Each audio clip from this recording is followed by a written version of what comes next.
There are two persons in this world, the perishable and the imperishable. The perishable is in all these existences, and the unchanging is the imperishable, so it is said. A visarg is an allophone at the end of an utterance in the form of dots that make a word sound harder, for example, in the word kshara. It is a rule in Sanskrit grammar in relation to visarg, allophones at the end of an utterance, that if the letter S comes after a visarg, allophones at the end of an utterance, then it is pronounced as if it is that S is a double S. Therefore, it is chanted as kshara sharvani pudani. This is how the third line of the verse is pronounced. The word look is used, and we have seen the definition of this word, that it has come from the stem look. Look is to see. It is just like the word look in English, that is pronounced in the same way. Therefore, the place in which an individual's karmas can be seen, and in which the consequences of an individual's karmas can be seen, is this lok world, which is the material world. Whatever person has done, they would get the consequences of that over here. If I was to say it in simple language, then one will get the consequences of what actions they perform. This is called lok, world. Sri Krishna says that there are two persons in this world, the kshar, perishable, and the akshara, imperishable. There are these two persons in the material world.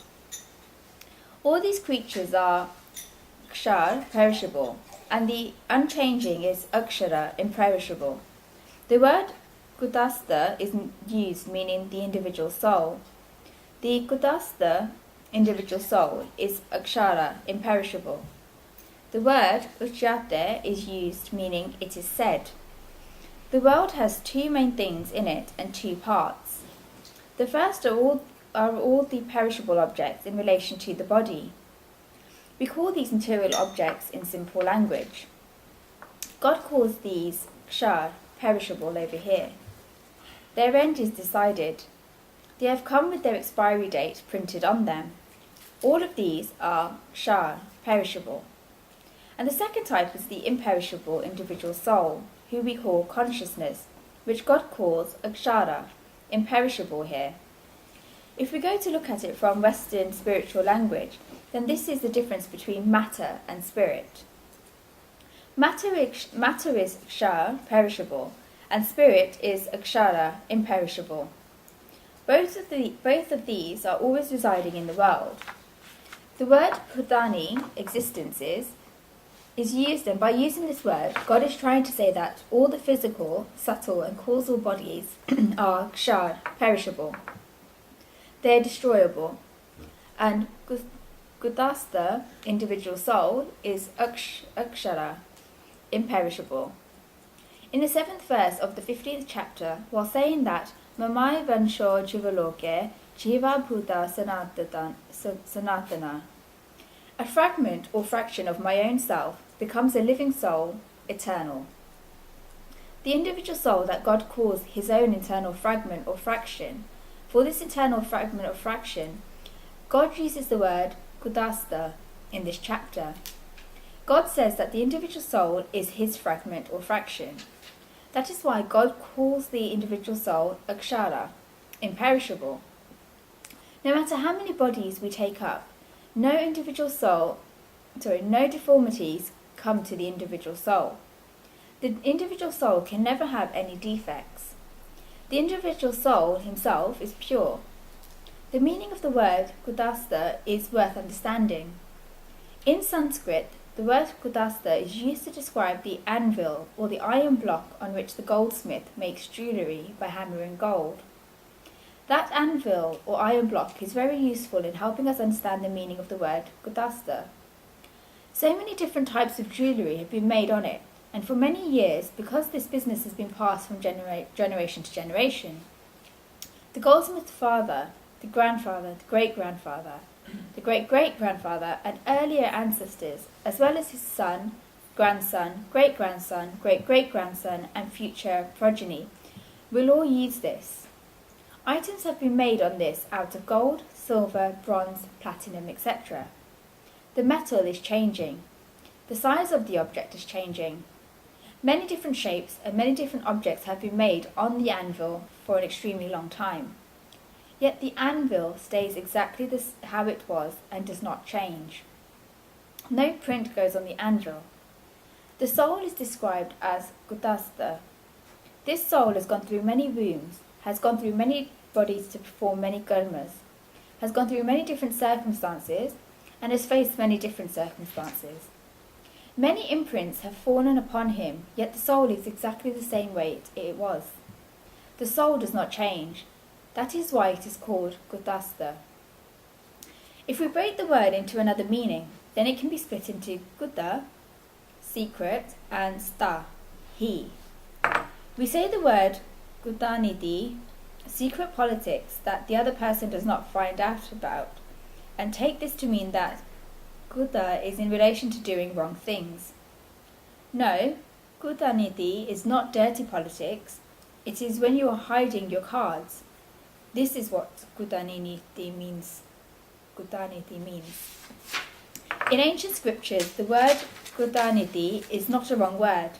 The negative colour has come from behind it from when Shakuni, a villain from the Mahabharata, began using it. Otherwise, Guttaniti is when you hide your cards. This can happen. In the same way, Gutastha means one who has remained hidden. In this body, the soul has a reality remained hidden. If you do an operation of the eyes, and an operation of the ears, and an operation of the heart, you can do all of this, but do you find the soul from anywhere? No, it is Gutastha, one who has remained hidden. Nobody knows where it is, and that is why it is said that God pervades each and every particle and pervades each and every atom. There is no cell in this body where the soul cannot be. The soul is everywhere, yet the soul cannot be seen. And bodies are such that they are nowhere, yet they are everywhere. That is why the word Gutastha, one who has remained hidden, is used. And it is said in this verse that the soul is akshara, imperishable, and the word ujjate after this means so it is said. There can be no changes to the soul. The soul absolutely does not change at all. Therefore, these two things I mentioned, the kshar, perishable, and the akshara, imperishable. Then one may ask that, God, you have not come into this. I'm giving the different meanings of the word kshara, imperishable. We saw them during the time of the 12th chapter. The first definition is that which can never be destroyed. The second meaning of aksharam, and that is something which is different from that which is indestructible. The third meaning of aksharam is that which is beyond destructibility. The word akshara is certainly in relation to that which is imperishable, but we look at it from all these ways, then the nirgun nirakar, God without qualities and without a form, is being spoken about. But the devotees of the Sagun Sakar, God with form and qualities, say no, and you cannot tie the word akshara only with the nirgun nirakar, God without qualities and without a form. They have played with the words and are little, and have said that the word aksharan can be split into the words aksha and ram. Until now, we have split the word aksharam into the words non, and kshara, destructible. But they have split the word aksharam into a different way, and the words aksha and ram. They say that aksha means the eyes, and ram means beautiful. Therefore, aksharam means that which looks beautiful to the eyes. The eyes see that the Sagun Sakar, God with the form and qualities, is beautiful, and this is aksharam. Therefore, devotees say that, Lord, you may be everything, and you may be nirgun nirakar, God without qualities and without form. But for us, you are Sagun Sakar, God with form and qualities, which we love. And Lord, you are such that When our eyes see your beautiful form, and that is why we call you Aksharam. God is Aksharam, imperishable. Over here, the meaning of the word Aksharam is taken as imperishable because God will describe the supreme truth in the next verse.